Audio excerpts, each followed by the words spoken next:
Thank you, Father. Bless you, Father. Jesus. Worship you, Father. दोस्तों, जय मसीह। फिर एक और बार बेहद बेहद उत्साहित होते हुए आप सभी के बीच में परमेश्वर की अद्भुत शिक्षा या अद्भुत टीचिंग आपके बीच में लेकर आता हूं। मुझे बेहद खुशी है कि आज फिर से 31वें दिन आपके बीच में आया हूं और मैं समझता हूं कि परमेश्वर मुझसे आपसे अद्भुत तरीके से बात कर रहा है। दोस्तों, सबसे पहले आप लोग कैसे हैं? उम्मीद करता हूं खैरियत से हैं, सलामत हैं। मेरे यीशु मसीह ने आपको बिल्कुल भला चंगा रखा होगा, राइट? चलिए, आप कहां से हैं, कहां से जुड़े हैं, आप कौन से देश विदेश, आप जहां से भी हैं, अपना परिचय दीजिए। नीचे टाइप करिए आप कहां से हैं और मैं जानना चाहता हूं कि आप कहां से हैं। आप वहीं पे बैठ जाओ, उसको लेके बैठ जाओ जी। बेहद बेहद उत्साहित हूं आज, क्योंकि दो ऐसे चैप्टर, उत्पत्ति 20, उत्पत्ति 21, 21 माफ करें, इस दोनों अध्याय पे बहुत सारा मसाला और बहुत सारी चीजें हैं जो मैं समझता हूं कि आपको फिर से अद्भुत वचन से परमेश्वर ब्लेस करने जा रहा है। चलिए दोस्तों, कुछ चीजें जल्दी से कर लेते हैं। 8 बज चुके हैं आपके बीच में। जैसे मैं टाइम देता हूं उसके मुताबिक मैं आ रहा हूं और आप लोग जुड़ते चले जाएं, कनेक्ट होते चले जाएं बड़ी तादाद में। और मुझे ये भी आपको बताने दीजिए कि कल 2500 प्लस जो है ऑनलाइन लोग देख रहे थे, 2500। अद्भुत बात है, छोटी बात नहीं है, अद्भुत बात है। और इतनी तादाद में अगर लोग मुझे देख रहे हैं या सुन रहे हैं, मैं इसका सारा श्रेय सिर्फ और सिर्फ परमेश्वर को देना चाहूंगा। चलिए जल्दी से कुछ चीजें कर लेते हैं। आप सभी जानते हैं, जैसे आपके स्क्रीन के ऊपर आप देख रहे हैं कि इस पुस्तक के ऊपर हम बात कर रहे हैं जिसका नाम है उत्पत्ति, द बुक ऑफ जेनेसिस। और आज 2 चैप्टर 20 और 21 पे हम बात करेंगे। मसीह मंथन वर्ल्ड ग्रुप या मसीह मंथन बैठक वर्ल्ड ग्रुप के पेज से मैं इस वक्त आ रहा हूं। अगर आप अभी तक इस पेज को लाइक नहीं किए हैं, मैं रिक्वेस्ट करता हूं कि जल्दी से आप लोग इसको कर लें। ऐसा क्यों? क्योंकि इस पेज से बहुत कुछ आपको मिलता रहेगा। सैटरडे महिलाओं की सभाएं, Sunday to Sunday online church, और उसके अलावा प्रतिदिन 8 से 9 रात को इंडियन टाइम आपके बीच में मैं आता हूं अलग अलग स्टडीज को लेकर। तो ये सब कुछ आपको इसी पेज पे मिलता रहेगा, जिसके लिए मैं कहना चाह रहा था आप इसको जल्दी से लाइक कर ले। डैनियल राज जो मेरा पर्सनल पेज है, अगर आप वहां से हैं और आपने अभी तक मसीह मंथन को लाइक नहीं किया है, मैं रिक्वेस्ट करता हूं जल्दी से उसको आप लोग जो है लाइक कर लीजिएगा। चलिए दोस्तों, साथ ही साथ मसीह मंथन बैठक से आप जुड़े। ये एक बहुत बड़ा ग्रुप है और जिसमें आज 21,000 माफ करें 2100 2100 लोग जो हैं वो जुड़ चुके हैं अभी तक। और मैं उन सभी का भी धन्यवाद देता हूं जो हमसे जुड़े हैं। आप रिस्पॉन्सिबिलिटी को समझते हैं खुद की और साथ ही साथ मसीह मंथन की, आपका भी रोल इसमें है। तो ऐसे कहते हुए आप सभी को मैं वेलकम करता हूं। जो अभी तक फर्स्ट टाइम सुन रहे हैं, आप अभी तक मसीह मंथन से नहीं जुड़े हैं, ये ऐप आपको डाउनलोड करना है और उसके बाद आपको इन नंबरों पे कॉल करना है। ये 3 नंबर, फिर ये 3 नंबर, ऐसे करते टोटल 6 नंबर हैं जिसमें आपको कॉल करना है। अगर ये फोन नहीं उठाते हैं, आप इनको एक मैसेज ड्रॉप करें, ये आपको कॉल बैक करेंगे। साथ ही साथ जितने पास्टर्स हैं, आप सभी का मैं यानी डैनियल राज वेलकम करता हूं एमएमबी वर्ल्ड ग्रुप से जुड़ने के लिए। पास्टर्स जितने भी हैं, बड़े ध्यान से सुने। अगर आप सुन रहे हैं, आप जुड़ना चाहते हैं, सोच रहे हैं, मैं वेलकम करता हूं। किनका? उन पास्टरों का जिनकी डॉक्ट्रिन सही है। जी, बहुत ठीक सुना आपने, जिनकी डॉक्ट्रिन, टीचिंग, सिद्धांत, सही शिक्षा है, उन्हीं को हम वेलकम कर रहे हैं। पास्टर डैनियल, डॉक्ट्रिन से आपका क्या मतलब है? बहुत ध्यान से सुनिएगा। मेरा मतलब है जो कल्ट टीचिंग्स हैं, जैसे कि ओनली जीसस, जहोवा विटनेस, माता यरूशलेम, सर्वशक्तिमान बिजली, कोरिया वाला ग्रुप, और साथ ही साथ इल्यूमिनाटी, ऐसे ग्रुप को हम वेलकम नहीं करते। एक सेकंड जी। ऐसे ग्रुप को हम वेलकम नहीं करते हैं। साथ ही साथ जी दोस्तों, साथ ही साथ माफ करें जी, साथ ही साथ कुछ ऐसी टीचिंग जो कि अन्य भाषा, महिलाओं को प्रचार से रोकना, पास्टर नहीं बनने देना, दशमांश और ऐसी बहुत सारी सुपर नेचुरल चीजें, हंसना, नीचे गिरना, रुमाल, तेल, पानी, कपड़ा, ऐसी सभी चीजों से जो है ऐसे सिद्धांत, ऐसी टीचिंग को जो लेके चलते हैं उनको हम वेलकम नहीं करेंगे। जी आपने ठीक सुना। लेकिन जो सही शिक्षा है यीशु की, पतरस की, पौलुस की, जिसको लेकर पहली सदी की कलीसिया चली, उसी पैटर्न पर या उसी तरीके पर हम भी चलना चाह रहे हैं।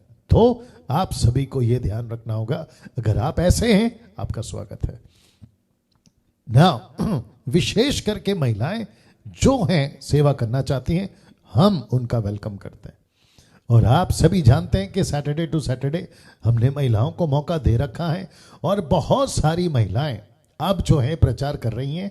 मुझे वो देखकर बेहद खुशी है और मैं चाहता हूं कि बड़ी तादाद में महिलाएं जो हैं वो हमसे जुड़ें।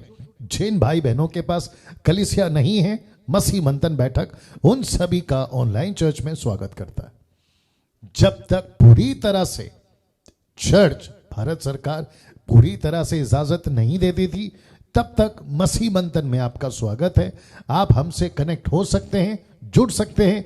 आपकी कलीसिया छूट गई है, गलत शिक्षाओं को ध्यान में रखते हुए आपने कलीसिया छोड़ दी, जो कि बहुत अच्छा किया, क्योंकि पौधा अगर बढ़ना चाहता है और उसको गमला, पॉट ठीक से नहीं मिला तो उसको बदल देना चाहिए। और वो सही आप लोगों ने कदम उठाया और मसीह मंथन आपका स्वागत करता है और जो भी आपकी जरूरत है उसे वो पूरा करेगा। मसीह मंथन बैठक वर्ल्ड ग्रुप ऑनलाइन चर्च की जो समय की जानकारी है वो आपके बीच में रख रहा हूं।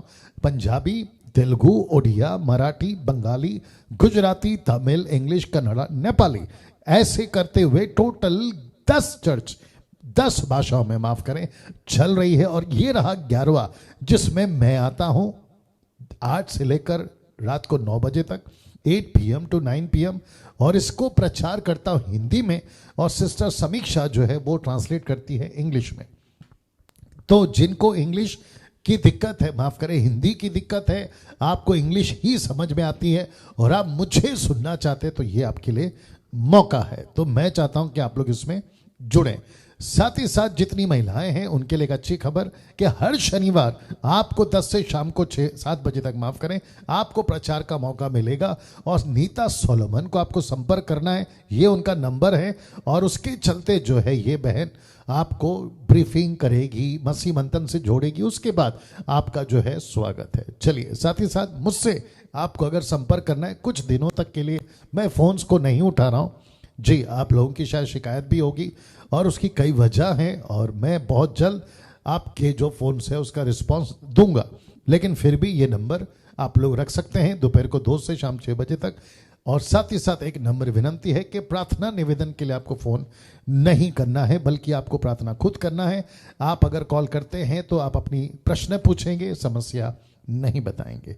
यहां तक मैं समझता हूं आप लोग जो है चीजों को समझ गए होंगे ना। साथ ही साथ दोस्तों, मेरा एक चैनल चलता है, यूट्यूब चैनल डैनियल राज के नाम से, और मैं चाहता हूं कि आप लोग बड़ी तादाद में उसको प्रमोट करें, दूसरों को कहें, और कैजुअली नहीं, मतलब यूं ही नहीं, अरे देख लो, नहीं, ऐसा नहीं। आपको कन्विंस करना है, आपको उनको क्या कहते हैं ना, मजबूर करना है। कन्विंस, मजबूर, चलिए कोई दिक्कत नहीं। क्यों? उसके पीछे एक वजह है। वजह यह है कि सही शिक्षा बहुत सारे लोग ढूंढना चाह रहे हैं, जानना चाह रहे हैं कि कौन दे रहा है। और आप लोग अगर करते हो, और आप सभी जानते हैं कि डैनियल राज यूट्यूब चैनल से पैसे नहीं कमाता, मुफ्त में चलाता है। तो ऐसी बातों को आप दूसरों को बताएं, और मैं चाहता हूं कि बड़ी तादाद में बताएं। और मुझे आप लोगों को यह बताने दीजिए कि प्रतिदिन, माफ करें, प्रति 2 दिन में कम से कम 1000 लोग, प्रति 2 दिन में 1000 लोग जो है मेरे चैनल को सब्सक्राइब कर रहे हैं। बहुत अद्भुत बात है, बहुत खुशी की बात है। और इसका सारा श्रेय वापस परमेश्वर को जाता है, क्योंकि वही सब कुछ कर रहा है। चलिए दोस्तों, साथ ही साथ आपका पैसा, दशमांश, दान आपके पास है, मसीह मंथन वालों मैं आपसे बात कर रहा हूं, आपके पास है और आपका प्रश्न है कि पास्टर डैनियल इस पैसे को हम कहां दें, तो सबसे पहली चीज अपने पास रखिए। कब तक? जब तक मसीह मंथन का ऑफिशियली अनाउंसमेंट नहीं होता। अकाउंट यहां है और जो सबकी देखरेख में, सबकी मतलब जिनको हमने ये जिम्मेदारी दी होगी, उनकी देखरेख में पारदर्शिता, ट्रांसपेरेंसी के साथ आपका ये जो पैसा है कहाँ जा रहा है, किसको जा रहा है, किसको दे रहे हैं, कैसे उसका खर्च हो रहा है, सारी चीजें जब तक हम उसका जो एक ढांचा, स्ट्रक्चर नहीं बना लेते, हम तब तक आपके पैसे नहीं लेंगे जी। तब तक आप क्या कर सकते हैं? एक, अपने पास रखें। दूसरा, किसी गरीब की मदद करें। तीसरा, किसी सच्चे पास्टर को दे। और चौथा, जरूरतमंद मसीह परिवार को दे। जैसे रमेश को हमने दिया था, वैसे आप लोग जो हैं वो कर सकते हैं। साथ ही साथ दोस्तों, पैसे की जरूरत है क्योंकि मसीह मंथन को 3 पावर चाहिए। एक है गॉड पावर, दूसरा है मैन पावर और तीसरा है मनी पावर। तो गॉड हमारे पास है, मैन आप और हम हैं, मनी आपके पॉकेट में है। वापस कहता हूं कि कैसे मिलेगा, कैसे लेंगे और कैसे इसके ऊपर काम करेंगे, इसकी सारी पूरी जो स्ट्रक्चर है हम बनाएंगे। फिर उसके बाद आपके बीच में जो है हम आएंगे ना। दोस्तों, आज का विषय जिस पर हम बात करेंगे उसकी स्लाइड आपके लिए रख देता हूं, फिर उसके बाद बात करूंगा। और मैं चाहता हूं कि जल्दी जल्दी जुड़ते चले जाएं, बड़ी तादाद में जुड़ते चले जाएं। आप सभी का मैं स्वागत करता हूं और मैं उम्मीद करता हूं कि कल की जो शिक्षा थी वो आपने बहुत अद्भुत तरीके से आशीष को पाई होगी जी जी। ओके, तो आज जो है 2 अध्याय 20 और 21 पर हम बात करेंगे, तो जल्दी से कनेक्ट होते चले जाएं। शायद नौकरी है आप लोगों की, फिर भी 650 के आसपास लोग आप आ चुके हैं, बेहद खुशी है। वेट कर रहा हूं, कम से कम 700 हो जाए, आगे बढ़ूंगा जी। जल्दी से कनेक्ट हो जाए जी दोस्तों। ओके, साथ ही साथ जितने YouTube पर हैं आपका भी हम स्वागत करते हैं। दोस्तों के साथ शेयर करें और परिचय कराएं सही शिक्षाओं का, ठीक है ना, फिर हम परमेश्वर के राज्य को बढ़ा पाएंगे ना। जितने फेसबुक पे अभी हैं आपको भी रिक्वेस्ट करता हूं, शेयर करिए, वॉच पार्टी करिए, जैसे आपको ठीक लगे दोस्तों को बताते जाए। चलिए जी, जल्दी जल्दी कनेक्ट हो जाए। आज अनाउंसमेंट मुझे लगता है कि मैंने जल्दी खत्म कर दिया है जी। और जो कमेंट्स करते हैं उन्होंने प्रश्न नहीं पूछना है, आपको सिर्फ फोन पे ही प्रश्न पूछना है, कमेंट बॉक्स में आपको प्रश्न नहीं पूछना है जी। चलिए जल्दी जल्दी कनेक्ट हो जाए। जैसे ही 700 का आंकड़ा क्रॉस होता है आपके बीच में, हम यहां से जो है टीचिंग को शुरू करना जारी कर देंगे जी। साथ ही साथ मुझे बेहद खुशी है, मेरा एक बहुत बहुत अच्छा परमेश्वर का एक बेटा, परमेश्वर का एक दास, जिसका नाम है अभिषेक, जबलपुर से, वो जेल में था किसी कारणवश, उसका पर्सनल समस्या था या झूठा इल्जाम उस पर लगाया गया था, और मुझे आज ये पता चला कि वो जेल से छूट गए और मुझे इसकी बहुत खुशी है आज, क्योंकि जबलपुर मध्य प्रदेश में अद्भुत तरीके से काम करते थे वो, और कम से कम 2-3 साल के चलते उनका जेल होना हुआ और अब वो छूट गए हैं। इसकी जानकारी आज मुझे मिली और मैं उसके लिए सारा महिमा प्रभु को देता हूं। 700 हो गए। चलिए दोस्तों, मैं यहां से आगे बढ़ूंगा। जिस विषय पे आपके स्क्रीन पे देख लीजिए, जिस विषय पे आज हम बात करेंगे वह है इब्राहिम, सारा और अबीमेलेक, क्योंकि 20वें अध्याय में इनका तीनों का आपको जो है कैरेक्टर या चरित्र आपको दिखाई देगा ना। आपके पेन, आपकी बाइबल, आपके नोट्स और आपका जो कुछ अरेंजमेंट है वो आपने कर लिया है, मैं ऐसा विश्वास करता हूं। तो मैं चाहता हूं कि बड़े ध्यान से कुछ चीजों को आपको समझना होगा, और साथ ही साथ जो मुझे लगातार 30-31 दिन से फॉलो कर रहे हैं, आपको पिछली टीचिंग यानी कि इसी पुस्तक की जो मैं इतने दिन से देते आ रहा हूं, उसको आप लोग दिमाग में फ्रेश कर लीजिए, ताकि आपको पता चले कि 12वें अध्याय में क्या हुआ था, तो आपको 20वें अध्याय में रिपीटेड घटना फिर से याद आ जाएगी और क्यों ऐसा हुआ वो सभी चीजें आपके बीच में रखता चला जाऊंगा। ना साथ ही साथ फेसबुक के ऊपर एक पोस्ट आज अपलोड किया था कि अब्राहम ने अपनी पत्नी सारा को बहन बुलाकर क्या सच में झूठ बोला था, इसका भी खुलासा आज आपके बीच में होगा। तो वापस कहता हूं कि ये तीन कैरेक्टर, एक है अब्राहम, आप देख सकते हैं बीच में सारा, ये इमेजिन है, काल्पनिक माफ करें पिक्चर है जिसको किसी ने ड्रॉ किया, गूगल पे डाल दिया और मुझे आपको समझाना था और जिसके चलते मैंने ये फोटो का सहारा लिया। अदरवाइज दूसरा ये फोटो से कोई वास्तविकता नहीं है। जो ओरिजिनल कैरेक्टर था वो अलग है, ये फोटो अलग है, आगे आप समझदार हैं। तो वापस आते हैं इब्राहिम, सारा और अबीमेलेक। अबीमेलेक बहुत अच्छा व्यक्ति, बहुत अच्छा राजा, हाँ विश्वासी है, लेकिन उसमें उसके अंदर कुछ चीजें हैं जो आज आप सीखोगे, समझोगे और मैं समझता हूं कि बहुत सारी बातों को हम समझ पाएंगे। तो सबसे पहला वचन उत्पत्ति की किताब 20 का 1, अब यहां से शुरू कर रहा हूं।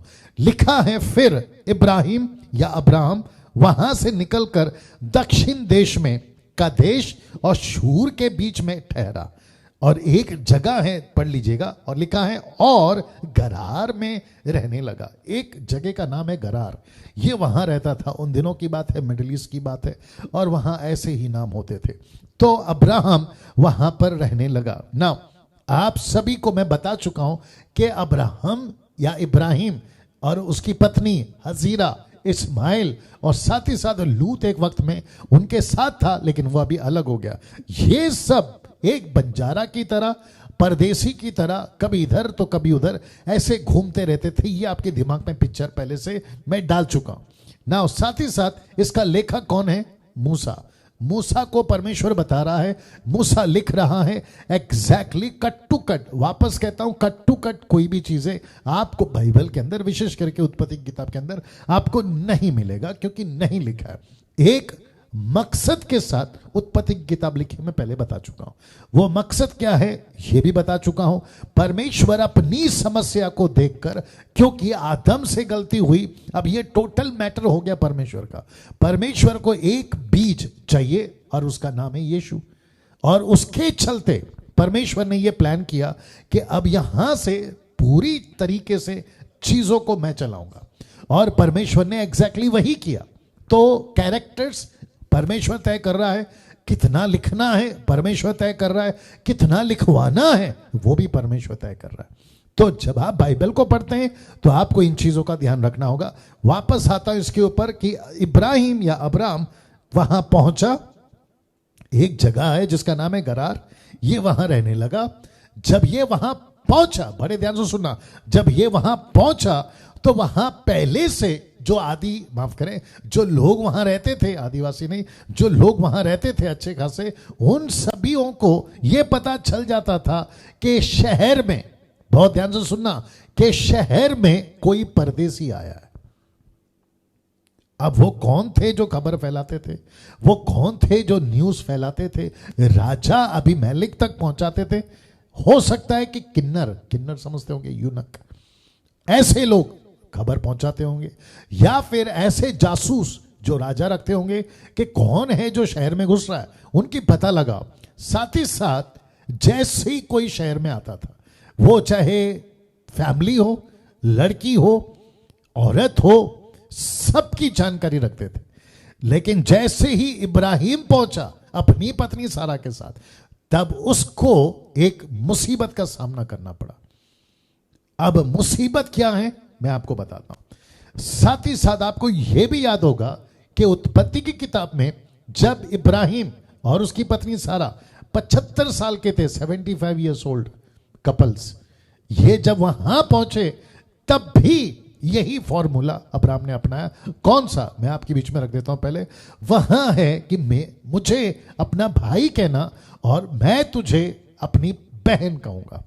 तो सारा अब्राहम को दूसरों को कहती थी मेरा भाई है, और अब्राहम कहता था ये मेरी बहन है। याद रखो उत्पत्ति के 12 अध्याय में मैं डाल चुका हूं। साथ ही साथ 26 का 7, उत्पत्ति 26 का 7 जो कि जब हम वहां पहुंचेंगे आपके बीच में इसका जिक्र करेंगे, ठीक है ना। और वो क्या है, इसहाक ने भी रेबेका को अपनी बहन का दूसरों के सामने, वजह ये थी कि कहीं पत्नी कह दिया तो पति को मार देंगे और पत्नी से शादी कर लेंगे, ये कॉन्सेप्ट था, तो इसलिए मैंने वो भी डाल दिया, ठीक है ना। ये प्रथा थी, ये तरीका था, अनजान शहर में जाकर कैसे खुद को बचाना, ये उनका तरीका था, तो कोई दिक्कत नहीं है, ठीक है ना। वापस आते अब्राम के पास में, तो ये वजह थी ना। 75 साल के कपल्स जवान थे, उसके हिसाब से, उनके हिसाब से, उस वक्त के हिसाब से तो वाजिब है। और साथ ही साथ सारा के बारे में क्या लिखा है उत्पत्ति के 12 अध्याय में, कि खूबसूरत है। अब प्रश्न उठता है, यही चीज 100 साल की कपल्स, अब्राहम भी 100 साल का, 100 साल 99, या सारा 99, जो भी है, लेकिन बूढ़ी हो चुकी है। मैंने कल बताया आपको कि इस बुढ़ापे में मुझे बच्चा होगा, ऐसा करने वाली सारा और अब्राहम आपस में डरते हैं और कहते हैं कि अब्राहम ने अपनी पत्नी सारा के विषय में कहा वह मेरी बहन है। अब ये कैसे, तो वापस कहता हूं कि किन्नर्स यानी कि यूनक या फिर वहां के जासूस राजा अबीमेलेक के पास पहुंचे। फोटो फिर से दिखा देता हूं, ये वाला। राजा अबीमेलेक के पास पहुंचे और कहा कि राजा राजा, अपने देश, अपने शहर और अपने बॉर्डर पर एक नया परिवार आया और उसकी एक लड़की या एक फैमिली में एक लड़की है, बहुत खूबसूरत है। तो मुझे ऐसा लगता है कि उन दिनों में राजाओं के टाइम पे जो जासूस या किन्नर्स होते थे वो टिप या जो भी खबर पहुंचाना वो पहुंचाते थे कि शहर में आपके लिए रानी बन सके ऐसी एक लड़की आई है। और राजाओं का शायद शौक होता होगा या उनका टाइम पास वही होता होगा, कहानी सुनो, खेल खेलो, शादियां करो, XYZ। और जो जिसके चलते राजा ने कहा कि ओके, तो ऐसी कोई अपने शहर में अगर आई है, एक काम करो, पता लगाओ कि वो लोग कौन है, पति पत्नी है।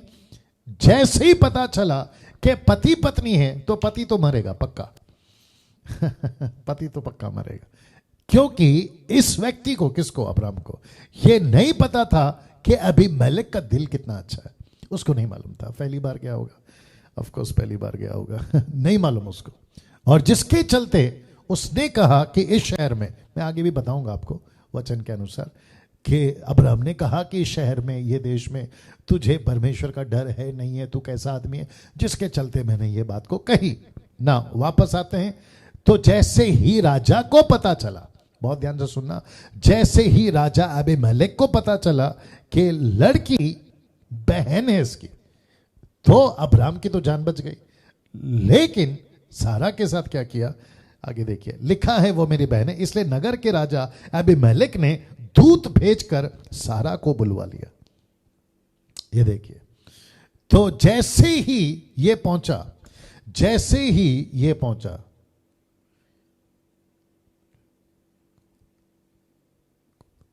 ये क्या लिख रहा है,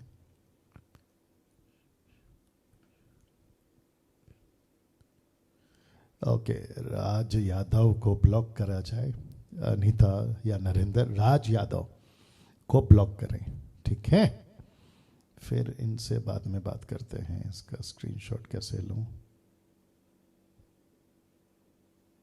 मिल गया, चल डन, ओके, इनसे बाद में बात करते हैं, राज यादव को ब्लॉक किया जाए चलिए वापस आते हैं, आप लोग देख लीजिएगा जी।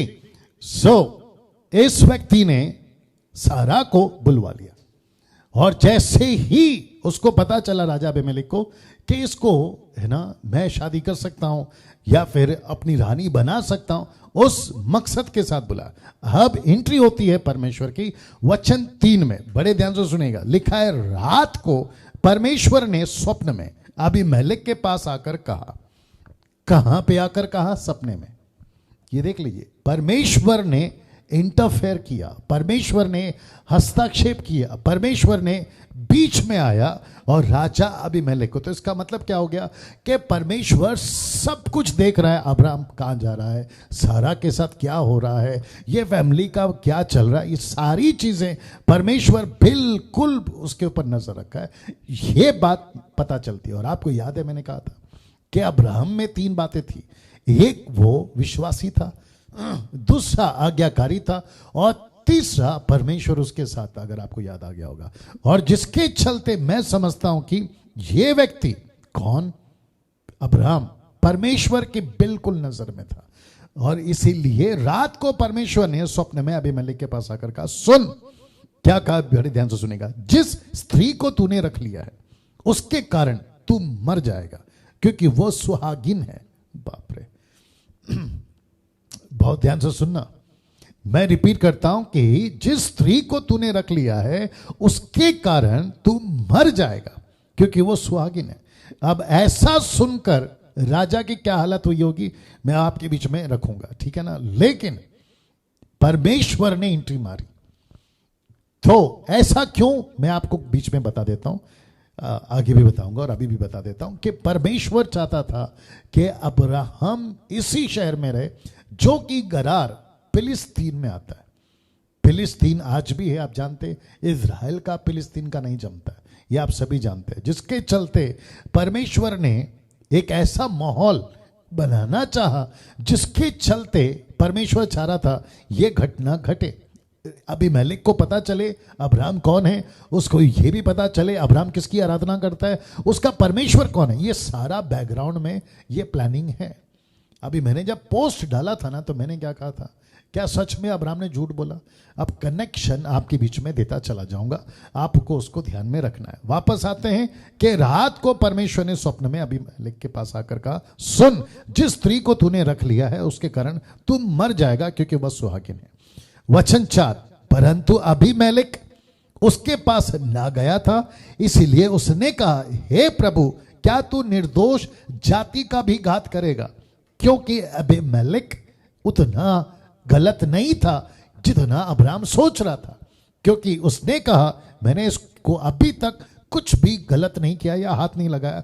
आगे आप समझदार है, तो वो परमेश्वर से बात कर रहा है, क्या मैंने कोई गलत नहीं किया, क्या फिर भी तू मुझे मारेगा? वचन 5, क्या उसी ने स्वयं मुझसे नहीं कहा वह मेरी बहन है, और उस स्त्री ने भी आप कहा वह मेरा भाई है? मतलब दोनों ने कहा ना, हम दोनों आपस में भाई बहन है। तो जब ये भाई बहन है, मैं राजा हूं, मेरे शहर में आए हैं, मुझे अच्छा लगा और उसके हिसाब से मैं कर रहा हूं, लेकिन मैंने अभी तक उसको किसी प्रकार की हानि नहीं पहुंचाई, तो फिर मैं कसूरवार कहां रहा? बात करते हैं आगे। मैंने तो अपने मन की खराई और अपने व्यवहार की सच्चाई से यह काम किया। ये अपनी सफाई परमेश्वर को दे रहा है। वचन 6, आइए देखते क्या लिखा है। परमेश्वर ने उससे स्वप्न में कहा, वापस कन्वर्सेशन चल रही है, क्या कहा? लिखा है कि हाँ, मैं भी जानता हूं कि अपने मन की खराई से तूने ये काम किया, और मैंने तुझे रोक भी रखा कि तू मेरे विरोध पाप ना करे, इस कारण मैंने तुझको उसे छूने नहीं दिया। वाह, आप नहीं समझे अभी भी। अविश्वासी को भी परमेश्वर कंट्रोल में रख सकता है आपके लिए, दूसरे शब्दों में अब्राहम के लिए। परमेश्वर ने राजा को रोक के रखा, ऐसा कोई काम राजा नहीं करे। किसके साथ? सारा के साथ ना। दोस्तों, आप लोग सोच रहे होंगे ये सब चल क्या रहा है? 75 साल की उम्र का अब्राहम, 100 साल की उम्र में बच्चा इसहाक उसका नाम रखा जाता है, एक राष्ट्र निकलता है। ये 75 साल का चक्कर, 25 साल का गैप क्यों, और ये सारी चीजें क्यों?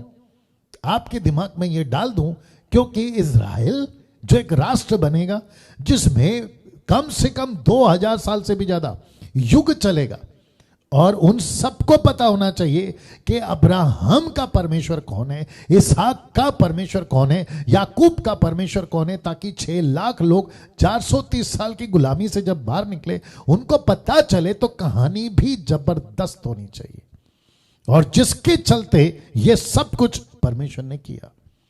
अब आप सोचिए, ऐसा दबदबा शहरों में जहां अब्राहम जाता था, ऐसा दबदबा या ऐसा रुतबा या ऐसा जोर परमेश्वर ने अब्राहम के लिए रखा था। तो राजा अबीमेलेक को भी पता लगना चाहिए कि अब्राहम कौन है जो मेरे शहर में है। ये 2-3 फैमिली या 2-3 लोग ये मेरे शहर घुसे हैं, ये लोग हैं कौन, इनको पता होना चाहिए। और ऐसा परमेश्वर वक्त वक्त पर करता गया। जैसे जैसे हम आगे बढ़ेंगे आपको बताएंगे। वचन 7, इसीलिए अब उस पुरुष की पत्नी को लौटा दे, क्योंकि वो नबी है। ब्रैकेट में देख लीजिएगा, लाल में लिखा है वो नबी है।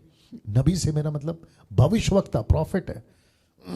अब आप सोचिए, परमेश्वर इब्राहिम को नबी कहता है। सिर्फ इतना नहीं कहता है, साथ ही साथ वो ये भी कहता है, लिखा है कि तेरे लिए प्रार्थना करूंगा और तू जीता रहेगा। वो तेरे लिए प्रार्थना करेगा और जीता रहेगा तू, और यदि तू उसको ना लौटाए तो जान रख कि तू और तेरे जितने लोग हैं सब निश्चय मर जाएंगे। क्या बात है। मैं यहां थोड़ा रुकता हूं और आप लोगों से कुछ बातें करता हूं। वो बातें क्या है पता है? परमेश्वर जिसकी रिस्पॉन्सिबिलिटी लेता है, परमेश्वर जिसके पक्ष में खड़ा हो जाता है। रोमियो 8:31, अगर परमेश्वर हमारी ओर है, हमारा विरोधी कौन हो सकता है? ऐसी बातें आपके दिमाग में डालना चाहता हूं, ऐसी चीजें आपके जहन में डालना चाहता हूं। अब आप सोच के देखिए कि परमेश्वर कितना पक्ष या कितनी तरफदारी या कितना प्रोटेक्शन एक अब्राहम को दे रहा है। क्यों? वापस कहता हूं, इसलिए क्योंकि परमेश्वर जिसको चुनता है मिशन के लिए, काम के लिए, अपनी योजना के लिए, उसको ऐसी सहायता करता है। तो जितने सेवक, आप जितने प्रभु के दास दासी, आप जो भी हैं, अगर आप परमेश्वर की मर्जी पर हैं, मिशन में, उसके कार्य में हैं, तो ऐसा प्रोटेक्शन परमेश्वर आपको भी देता है ना। लिखा है क्योंकि वो नबी है। अब कुछ लोग इस इतने से टुकड़े को कि देखो परमेश्वर का दास इब्राहिम उसका नबी है, परमेश्वर ने कहा, कोई दिक्कत नहीं है, लिखा है तो है। लेकिन कुछ लोग इतने से टुकड़े को उठाकर अपने खुद के लिए मैं नबी हूं घोषणा करना शुरू कर देते हैं, मैं प्रॉफिट हूं घोषणा करना शुरू कर देते हैं। इसको हक है। और किसने कहा यह नबी है? परमेश्वर ने।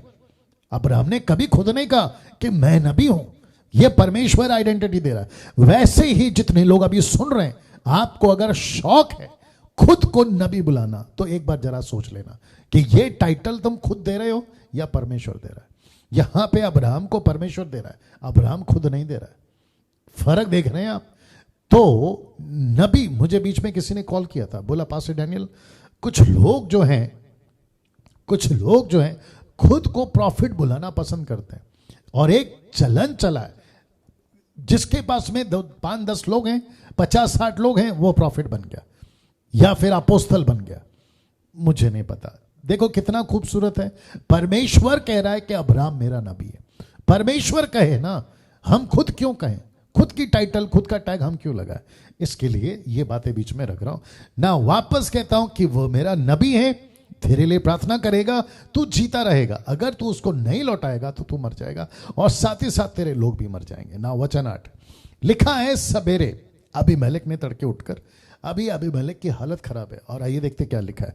लिखा है कि सवेरे अबीमेलेक ने तड़के उठकर अपने सब कर्मचारियों को बुलवाकर ये सब बातें सुनाई, और वे लोग बहुत डर गए। वे लोग क्या हो गए? बहुत डर गए। अब मेरा प्रश्न है, कौन कौन डर गए होंगे? वो जिसने खबर लाई होगी पहली बार, वो किन्नर या वो जासूस, वो जो टिप देते थे वो लोग, टिप या टिप्स, ऐसे लोग डर गए होंगे।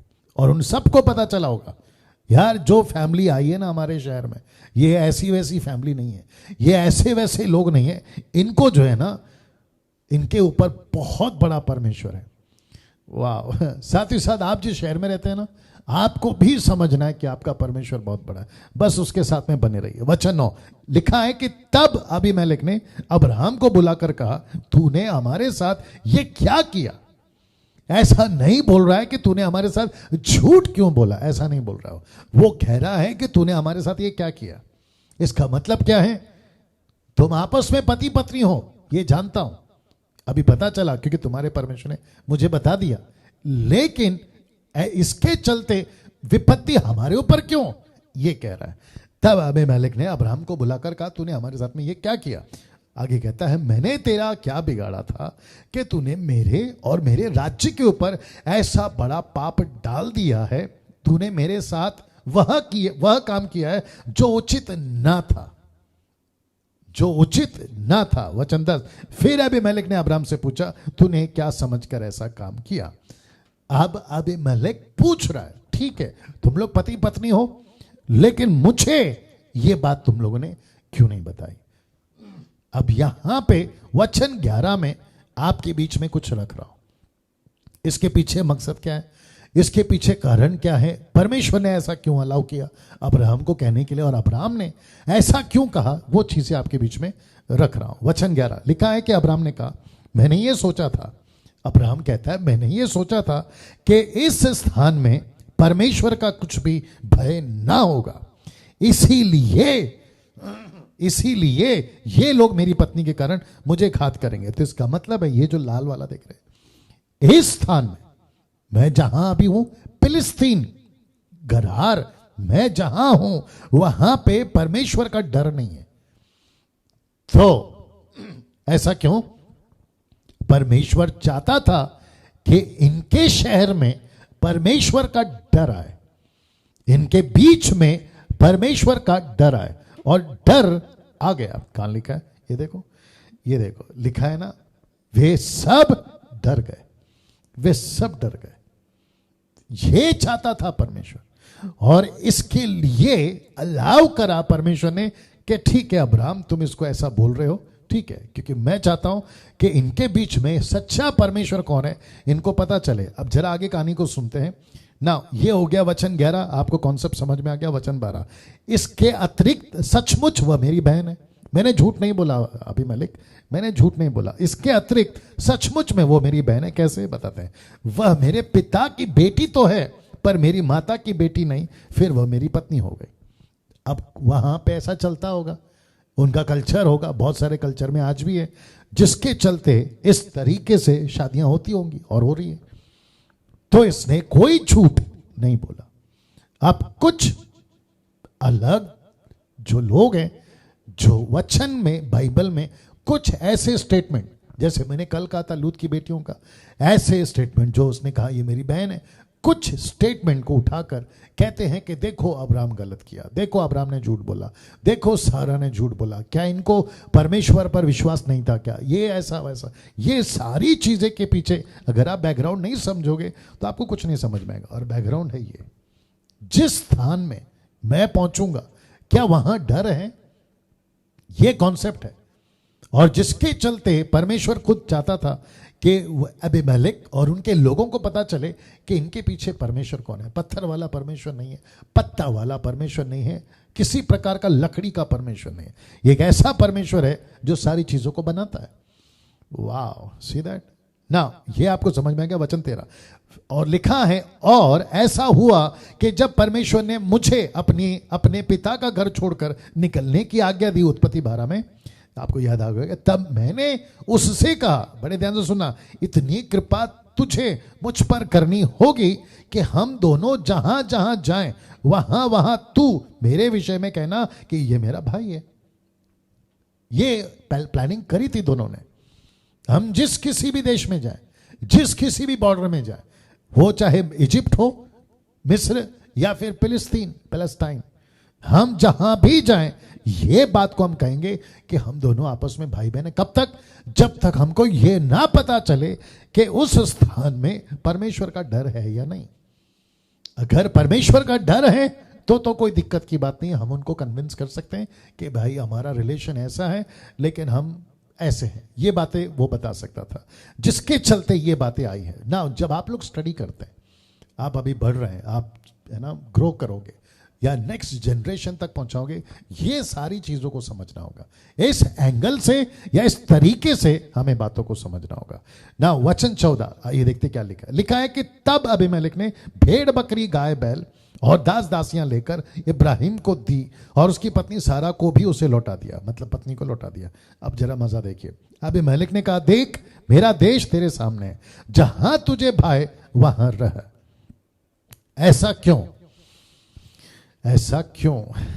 वचन 16 भी पढ़ लेते हैं। सारा से उसने कहा, देख मैंने तेरे भाई के रुपए के 1000 टुकड़े दिए। तेरे भाई सारा से उसने कहा, देख मैंने तेरे भाई को रुपए के 1000 टुकड़े दिए, देख तेरे सारे संगियों के सामने वही तेरी आंखों का पर्दा बनेगा, सबों के सामने तो ठीक होगी।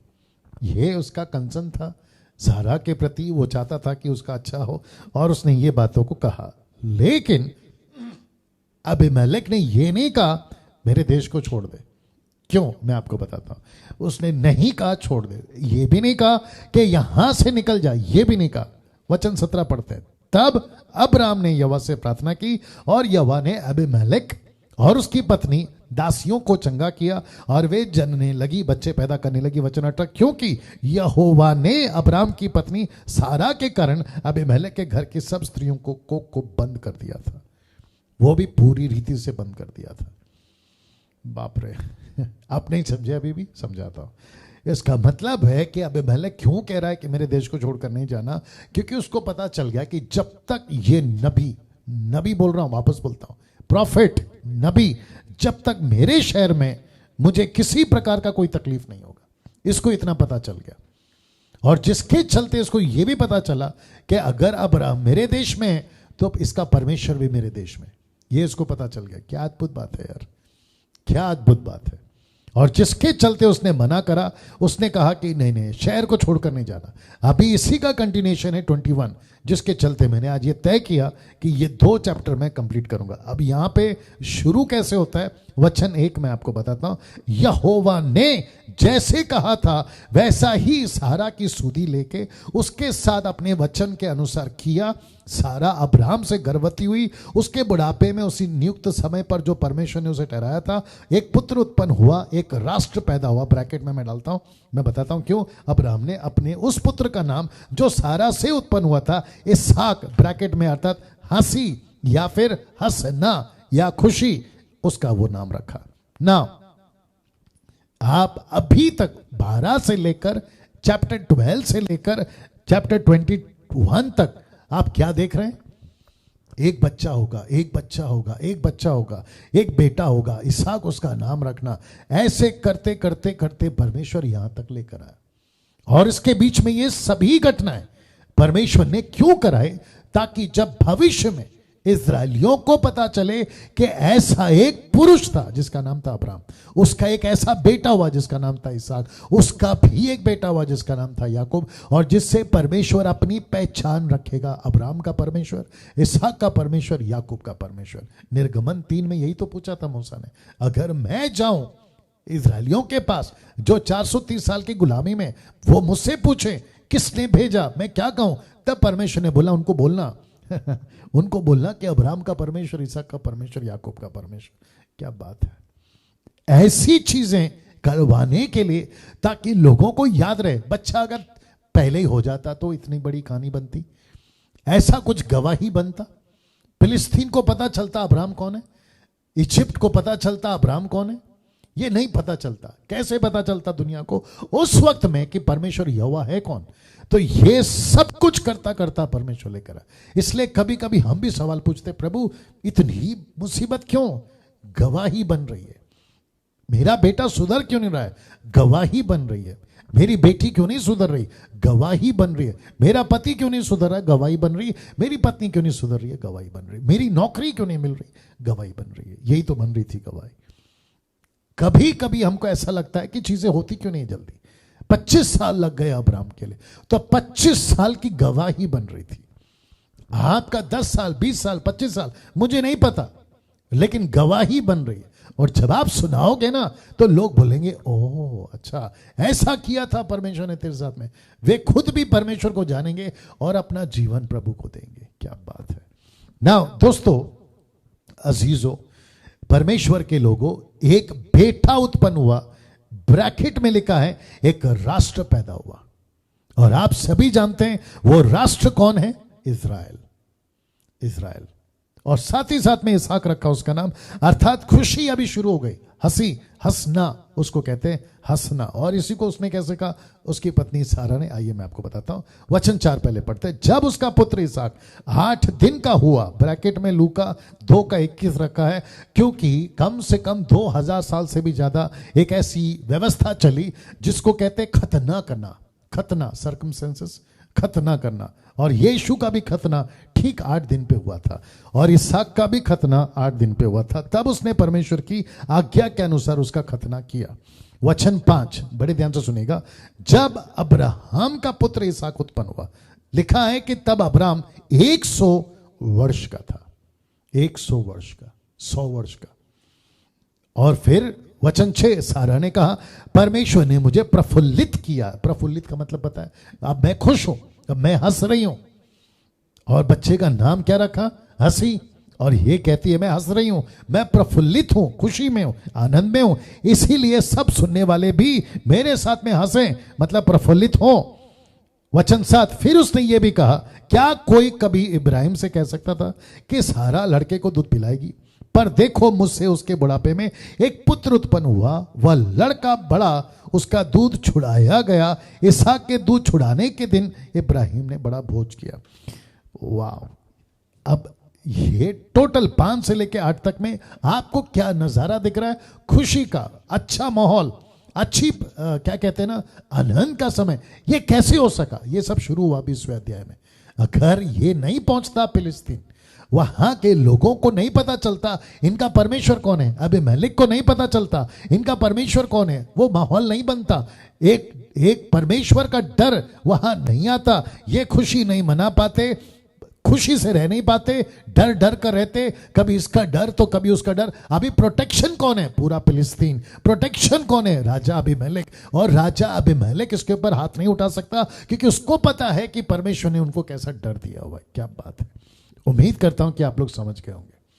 कैसा लग रहा है टाइप करके बताएं, या अपनी प्रतिक्रिया दे सकते हैं, जैसा ठीक लगे। वचन 9 लिखा है, तब सारा को मिस्री हजीरा का पुत्र जो इब्राहिम से उत्पन्न हुआ था हंसी करता हुआ दिख पड़ा, मतलब मजाक करता हुआ।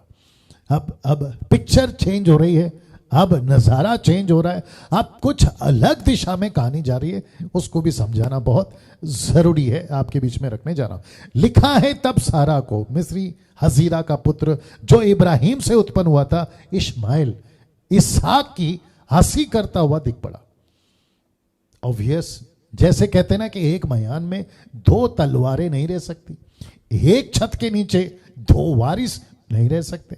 और मैं बता चुका हूं गलतियों 4:26 के अनुसार कि जो शरीर का बेटा है वो वारिस का बेटा, मतलब जो वारिसदार है उसको पसंद नहीं करेगा।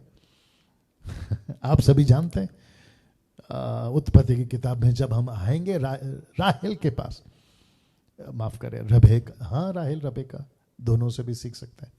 मैं बताऊंगा कुछ चीजें याकूब और एसाव के बारे में। जी नाउ लिखा है ये आपस में एक दूसरे की हंसी हो रही। मजाक कौन उड़ा रहा होगा? इश्माइल।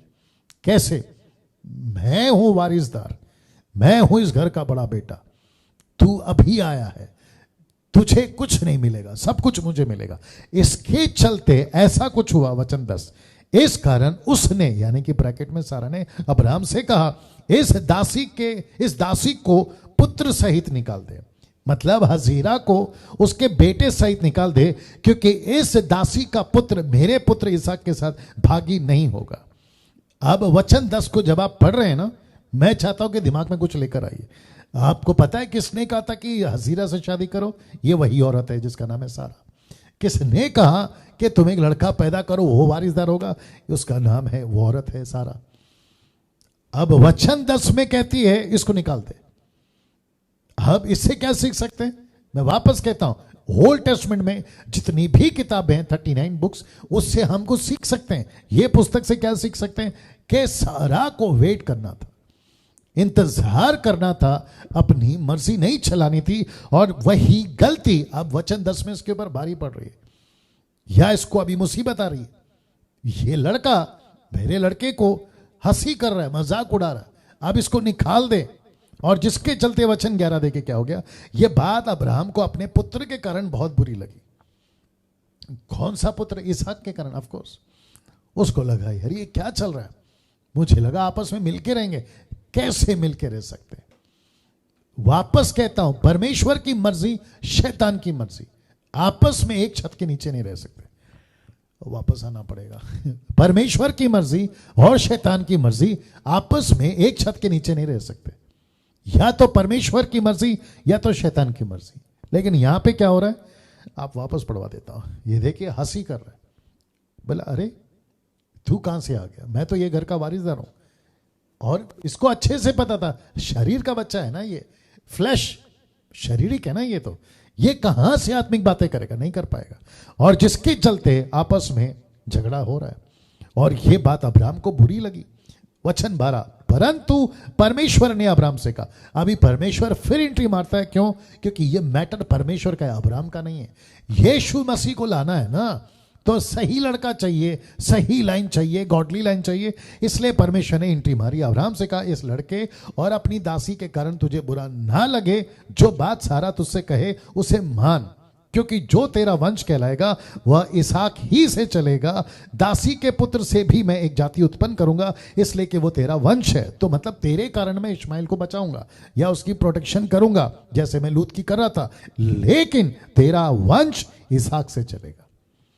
अब आप कनेक्शन देखिए, परमेश्वर बेंटी क्यों मार रहा है, उसकी पीछे एक वजह है। वजह यह है कि परमेश्वर को एक ऐसा राष्ट्र चाहिए था जिसमें किसी प्रकार का कोई गड़बड़ ना हो।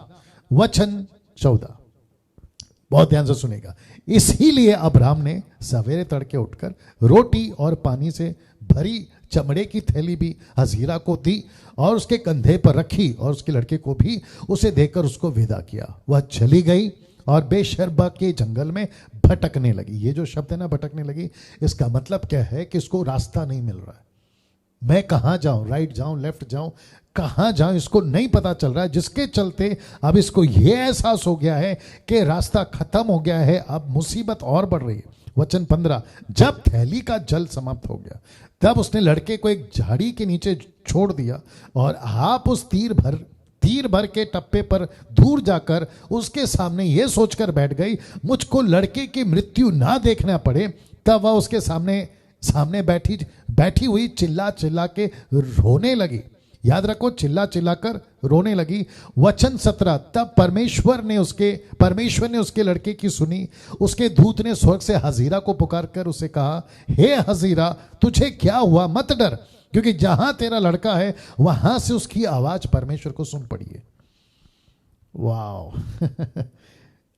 अब परमेश्वर इश्माइल की मदद क्यों कर रहा है, आप शायद भूल गए, वापस याद दिला देता हूं। क्योंकि परमेश्वर वचन 13 में कहता है कि तेरे कारण मैं उसका वंश बनाऊंगा, तेरे कारण। तो यहां परमेश्वर मदद क्यों कर रहा है? परमेश्वर मदद इसलिए कर रहा है क्योंकि अब्राहम का ये बेटा है, और अब्राहम की वजह से परमेश्वर उसकी मदद कर रहा है ना। आप में से कुछ लोग सोच सकते हैं कि परमेश्वर उनको अलग क्यों किया, साथ में रहने देना था। तो वापस कहता हूं, नहीं रह सकते, नहीं रह सकते। या तो इसहाक या तो इश्माइल। इश्माइल नहीं रह सकता, इसहाक को ही रहना होगा, क्योंकि परमेश्वर को एक ऐसा राष्ट्र चाहिए जिसमें किसी प्रकार का गड़बड़ ना हो ना। वचन 18 लिखा है, उठ, स्वर्गदूत कहता है हजीरा से, उठ, अपने लड़के को उठा, अपने साथ संभाल, क्योंकि मैं उसके द्वारा एक बड़ी जाति बनाऊंगा। तब परमेश्वर ने उसकी आंख खोल दी, उसको एक कुआं दिखाई पड़ा। तब उसने जाकर थैली को जल से भरकर लड़के को पिलाया, और परमेश्वर लड़के के साथ रहा। और जब वह बड़ा हुआ तब जंगल में रहते रहते धनुधारी बन गया, या तीर चलाने वाला बन गया। वह परान नामक जंगल में रहा करता था। उसकी माता ने उसके लिए मिस्र देश से एक स्त्री भी मंगवाई, मतलब उसकी शादी हो गई। यहां तक इश्माइल की कहानी खत्म होती है, मतलब चैप्टर क्लोज होता है, और बात आगे बढ़ती है वापस अबीमेलेक के पास में। फिर इतना सा बताकर मैं समाप्ति पे जाऊंगा। वचन 22, ऐसा लिखा है कि उन दिनों में ऐसा हुआ कि अबीमेलेक अपने सेनापति पिकोल के संग लेकर इब्राहिम से कहने लगा, जो कुछ तू करता है उसमें परमेश्वर तेरे संग रहता है। अबीमेलेक की बात आ गई वापस। वो कहता है कि जो कुछ तू करता है वो सफल होता है। क्यों? क्योंकि परमेश्वर तेरे संग रहता है। इसलिए अब मुझसे ये इस विषय में परमेश्वर की शपथ खा कि तू ना तो मुझसे छल करेगा, ना कभी मेरे वंश से करेगा, परंतु जैसी करुणा मैंने तुझ पर की है वैसी ही तू मुझ पर और इस देश पर भी जिसे तू रहता है करेगा। ऐसा क्यों? क्योंकि अबीमेलेक को पता चला कि अब्राहम जो है वो सही है, इसका परमेश्वर सही है, और जिसके चलते उसके अंदर एक डर आया कि अगर ये ऐसा कुछ कर दे, प्रार्थना कर दे, ऐसा कुछ कर दे तो मुझ पर मुसीबत आ सकती है, मेरे वंश पर मुसीबत आ सकती है, मेरे देश पे मुसीबत आ सकती है, जिसके चलते उसके मन में डर आया। अब आपको अंदाजा लग गया होगा कि क्यों उसने कहा मेरे गांव को छोड़कर नहीं जाना, या देश को छोड़कर नहीं जाना, फिलिस्तीन को छोड़कर नहीं जाना। उसकी एक वजह है, ये वजह आपके सामने रख दिया। वचन 24, अब्राहम ने क्या कहा देखो। अब्राहम ने कहा मैं शपथ खाऊंगा, मैं वादा करता हूं, मैं शपथ खाऊंगा, मैं कसम लेता हूं। क्या चीज का देखो कि लिखा है वचन 25। तब अब्राहम ने अबीमेलेक को एक कुएं के विषय में जो अबीमेलेक के दासों ने बलपूर्वक ले लिया था उल्हाना दिया। उसने कहा कि सब ठीक है, मुझे एक कुआं चाहिए, मुझे एक कुआं चाहिए। पानी आता था, पानी की जरूरत थी, मुझे कुआं चाहिए। और वो कुआं मैंने खोदा था, लेकिन तेरे लोगों ने जबरदस्ती बलपूर्वक उसे छीन लिया। तब 26 वचन में अबीमेलेक ने क्या कहा, मैं नहीं जानता था कि किसने ये काम किया। अबीमेलेक कहता मुझे नहीं मालूम ये कैसे हुआ, किसने किया मुझे नहीं मालूम, और तूने भी मुझे नहीं बताया, और ना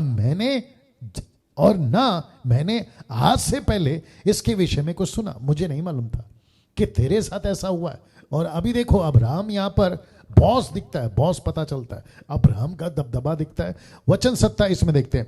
तब अब्राहम ने भेड़ बकरी गाय बैल अबीमेलेक को दिए और उन दोनों ने आपस में वाचा बांधी। अब्राहम ने भेड़ की 7 बच्ची अलग रखी। तब अबीमेलेक ने अब्राहम से पूछा, इन 7 बच्चियों का जो तूने अलग कर रखी है क्या प्रयोजन है, मतलब इसको तूने अलग क्यों किया। आइए देखते क्या लिखा है वचन 30 में। उसने कहा, अब्राहम ने कहा, तूने इस 7 बच्चियों को इस बात की साक्षी जानकर मेरे हाथ से ले कि मैंने ये कुआं खोदा है। मतलब ये जो कुआं है ना, जिसको जबरदस्ती ले लिया गया मुझसे, ये 7 बछड़ियों को ले और ये कुआं मेरे नाम कर दे, मुझे ये कुआं चाहिए। वचन 31। उन दोनों ने जो उस स्थान में आपस में शपथ खाई, इसी कारण उसका नाम बेशर्बा पड़ा। जब उन्होंने बेशर्बा में परस्पर वाचा बांधी, तब अबीमेलेक और उसका सेनापति पिकोल उठकर फिलिस्तियों के देश में लौट गए। फिर इब्राहिम ने बेशर्बा में झाऊ का एक वृक्ष लगाया और वह यहोवा से जो सनातन ईश्वर है प्रार्थना की। अब इसका मतलब क्या है मैं आपको बताता हूं, इसका मतलब क्या है, पहले इसको पढ़ लेते हैं। अब्राहम फिलिस्तियों के देश में बहुत दिनों तक परदेसी होकर रहा। इसका मतलब है कि परमेश्वर ने अब्राहम से कहा था कि अब यहां से तुझे कई सालों तक रहना है, यहां से, और जिसके चलते तुझे पानी चाहिए यानी कुआं चाहिए, और जिसके चलते तुझे यहां रहना होगा। और जब यहां से खबर फैलेगी ना, फिलिस्तीन है ना, इजराइल, माफ करें जी, एक है फिलिस्तीन, दूसरा है मिस्र, इजिप्ट, और तीसरा राष्ट्र तैयार हो रहा है इजराइल। ये तीनों आपस में टक्कर के थे, उन दिनों की बात कर रहा हूं। और जिसके चलते टॉप पर, नंबर 1 पर अगर कोई था, तब परमेश्वर ने अपने राष्ट्र को रखा था, और वह है इजराइल। अब आप सोच के देखिए दोस्तों कि परमेश्वर कैसे अपने लोगों को, जिसके साथ वो योजना बनाता है, कैसा प्रोटेक्शन देता है। इससे ये सीख सकते हैं। ये 2 चैप्टर परमेश्वर ने इसहाक दे दिया, अपना वादा पूरा किया, साथ ही साथ उसको इज्जत दे दी, उसको शहर दे दिया, उसको लोग दे दिए, और साथ ही साथ एक डर वहां के लोगों में अब्राहम का, क्योंकि ये परमेश्वर को मानता है, कुछ भी कर सकता है, एक डर उनके अंदर लेकर आया। ये चीजें मैं आपके बीच में क्यों रख रहा हूं, ताकि जब हम भी सेविकाएं कर रहे हैं, यीशु के पीछे चल रहे हैं, परमेश्वर की सेविकाएं कर रहे हैं, ऐसा ही प्रोटेक्शन या फिर सुरक्षा परमेश्वर आपको और मुझे दे सकता है। ये चीजें आपके दिमाग में आपको डालना होगा ना दोस्तों। कल एक ऐसा वाक्या या ऐसी घटना जो वचन अध्याय 22 में परमेश्वर इसहाक के साथ करने पर है, और वचन 1 से शुरू होता है कि परमेश्वर ने अब्राहम की परीक्षा की। ये व्यक्ति किससे कितना प्यार करता है, कल इसके ऊपर हम बात करेंगे। चलिए दोस्तों, मैं जानता हूं कि 9 बजने में 3 मिनट अभी भी बाकी हैं, कोई दिक्कत नहीं है। कल ठीक 8 बजे फिर मुलाकात होगी। अपना ख्याल रखिएगा। मसीह मंथन के पेज को लाइक करिए, मेरे चैनल को सब्सक्राइब करिए, और जितना हो सकता है ऐसी सही शिक्षाओं को दूसरों तक पहुंचाइए। अपना ख्याल रखिएगा। कल ठीक 8 बजे फिर मुलाकात होगी। जय मसीह।